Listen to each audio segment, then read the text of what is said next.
सर्वांना माझा मानाचा जय शिवराय। तर मित्रांनो, आज या व्हिडिओच्या माध्यमातून आपण बघणार आहोत की गड आला पण सिंह गेला याबद्दल थोडक्यात माहिती जाणून घेणार आहोत। तर चला आपण व्हिडिओला सुरुवात करूया। छत्रपती शिवाजी राजे आग्र्याहून सुटून राजगड आले, विश्रांती घेऊन राजे कामाला लागले। पुरंदराच्या तहानुसार 23 किल्ले महाराजांनी मोगलांना दिले होते, ते आता राजकारणाने अथवा हल्ले करून घेण्याचे महाराजांनी ठरवले होते। या सर्व किल्ल्यात कोंढाणा हा अतिशय अवघड आणि म्हणून महत्त्वाचा किल्ला होता। ज्यांच्या हातात कोंढाणा त्यांच्या हातात घाटावरचा पुण्याचा मुलूक अशी स्थिती होती। हा किल्ला आपण परत घ्यावा असे जिजामातांना मनापासून वाटत होते। महाराजांनी तो किल्ला गेल्याचे शल्य होतेच, परंतु कोंढाणा जिंकणे म्हणजे सहज साध्या गोष्टी नाही हे ते जाणत होते। आपल्या अनेक शूर मावळ्यांचे बलिदान केल्याशिवाय कोंढाणा कोणाला प्राप्त होणार नाही असे त्यांना वाटत होते। परंतु आऊसाहेबांना खूपच आग्रह झाला म्हणून महाराजांनी तो किल्ला घेण्याचे ठरवले होते। गड आला पण सिंह गेला। महाराजांचा सर्वात आवडता गड होता कोंढाणा, त्यांच्या पराक्रमाची आणि ती आरंभीची निशाणी होती। या गडाला इतिहास होता, तेव्हा या गडापासून मोहिमेला सुरुवात केली। सतत महत्त्वाकांक्षी असलेल्या जिजाऊ साहेबांना गप्प बसवत नव्हते। राजगडाच्या अवघ्या 12 कोसावरून असलेला सिंहगड दिसला। आऊसाहेबांच्या डोळ्यासमोर सारखा दिसत होता। त्या किल्ल्यावरचे हिरवे निशाण आऊसाहेबांना सारखे सतावित होते। तो उंच किल्ला त्यांना विचारित होता, शिवाजी राजांना आव्हान करत होता। परंतु राजकारण नडले आणि तो किल्ला शहाजीराजे यांची सुटका करण्यासाठी त्यावेळी आदिलशाहीच द्यावा लागला होता। एक दिवस जिजामातेने सांगितले, शिवबा किल्ले कोंढाणाशिवाय आपल्या स्वराज्यात शोभा नाही, तेव्हा कसेही करा आणि तो कोंढाणा किल्ला स्वराज्यात घ्यावा। रोज सकाळी तो कोंढाणा आमच्या डोळ्यात चलतो। आमच्या नजीकचा एवढा महत्त्वाचा गड शत्रू हाती असलेला पाहून आम्हास वाईट वाटते। मोगलांनी अत्यंत जागरूकतेने राखलेले दोनच गड, एक पुरंदर आणि दुसरा कोंढाणा। कोंढाण्यावर उदयभान होता, जातीचा राजपूत व कडवा किल्लेदार। 2000 राजपुतांच्या कडव्या पहारात कोंढाणा जपला जात होता। गडही तसा सोपा नव्हता। ही कामगिरी कोणाला द्यावी याचा शिवाजीराजे विचार करीत होते। माता पुत्र या विषयावर खलबल करत बसले होते। इतक्यात स्वतःच्या मुलाच्या रायबाच्या लग्नाचे आमंत्रण नेण्यासाठी तानाजी मालुसरे शिवाजीराजे व आऊसाहेबांकडे आले होते। शिवाजीराजांना चिंतातूर पाहून तानाजीने कारण विचारले। ते सांगताच तानाजी मालुसरे शिवरायांना म्हणाले, मी असताना आपण काळजी का करता? म्हणाल तेव्हा मी किल्ला फते करून देतो। शिवाजीराजे म्हणाले की तानाजी, आपण रायबाची लगीन करणार आहात? त्यावर मोठ्या त्वेषाने तानाजी मालुसरे म्हणाले, आधी लगीन कोंढाण्याचं आणि मग लगीन रायबाचं। तानाजींचे मुलाचे लग्न रद्द केले व कोंढाणा जिंकण्यासाठी निघाले। कोंढाणा म्हणजे औरंगजेबाच्या पागोट्यावरला मोत्याचा तुरा उपटून आणायचा होता। हाय छाती कोणाची कोंढाण्याच्या कड्यासारखा निजळ्या छातीच्या या मर्दाने महाराजांचा शब्द छातीवर झेलला। महाराजांच्या लाडक्या दोस्ताने तानाजीने गडाचा बिडा उचलला। महाराजांना आता तर काहीच काळजीचे कारण उरले नाही। महाराजांनी लहानपणापासून फार मुलाची माणसे जमवली होती। कितीही रक्कम दिली तरी अशी माणसे कुठे मिळायची नाही। महाराजांनी हृदय देऊन एक शेलका दागिना उचलला होता। तानाजी मालुसरे त्यातलेच एक होते।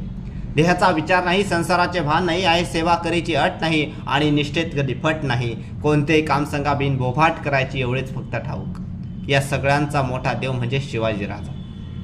तानाजी आरंभापासून स्वराज्याच्या डावात महाराजांचे खेळगडी होते। अफजलखानाच्या स्वारीच्या वेळी तानाजीने पराक्रमाची शर्त केली होती। तानाजीच्या हाताखाली 1000 मावळ्यांचे पायदळ होते।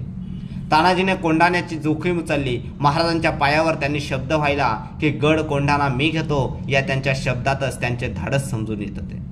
केवढा आत्मविश्वास! कोंढाण्याच्या अवघड खोडी किल्लेदाराचा दरार, शौर्य, सैन्यबळ, शिस्त, बंदोबस्त तानाजीला काय ठाऊक नव्हता। तरीही तो म्हणतो की मी गड घेतो। महाराजांनी तानाजीचे काय कौतुक करावे, काळजातल्या माणसाचे कौतुक कोणत्या शब्दाने करायचे शब्दच सुचत नाही।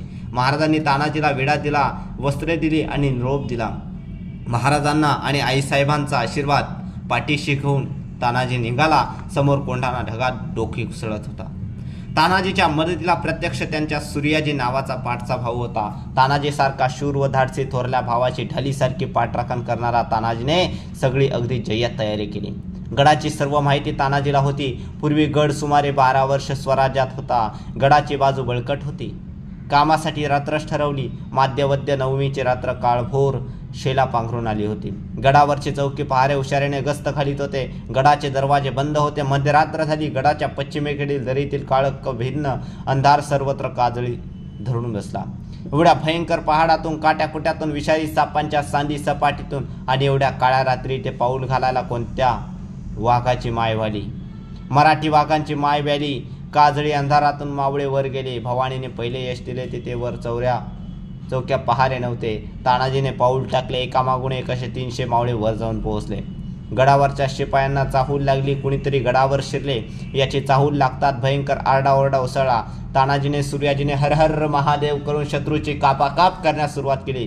शत्रूंच्या लोकांना कळेना की मराठी आले तरी कोठून, केव्हा आणि आहेत तरी किती. पेंगुळल्या बेसावपणातून दचकून उठून शत्रू धावून आले. मशाली नाचू पळू लागल्या, मेहताबा शिलगू लागल्या, आक्रोश किंकाळ्या हाका आरोळ्यांनी गड हादरू लागला. उदयभान बेफान होऊन लढत होता. आजवर इतकी सावधगिरी ठेवून कडक बंदोबस्त राखूनही मराठे गनिमगडात घुसलेच कसे? ही माणसे नवीच, ही सैतान आहेत. तानाजी सूर्याजीने तर कमालीची तोडणी लावली होती. आपल्यापेक्षा शत्रूची पट आहे, घाई करून कापली केलीच पाहिजे, नाहीतर मरण आणि कत्तल उडेल सर्वांची. मराठ्यांच्या संशयी निर्धाराने वेड्यापिशा होऊन विजयगत फिरत होत्या. शत्रूचे सैन्य अपाट असूनही मावळ्यांच्या धारेखाली मुंडकी सपासप उडत होती. त्या खोर मध्यरात्रीच्या अंधारात त्या उंच उंच कोंढाण्यावर मशालींच्या तांबड्या पिवळ्या ज्वाळांच्या धावत्या उजेडात उभय भाणांचे वीर महाभयंकर उग्र रंगपंचमी खेळत होते. तानाजी आणि उदयभान हे दोघे भडकलेल्या वाऱ्याने सैरावैरा भळाळणाऱ्या अग्निप्रमाणे कमालीच्या शौर्याने लढत होते. आणि त्या युद्धात झुकणाऱ्या पिसाळलेल्या दोन सिंहाची अचानक समोरासमोर गाठ पडली. धरणी हादरू लागली. गड गदगदा हलू लागला.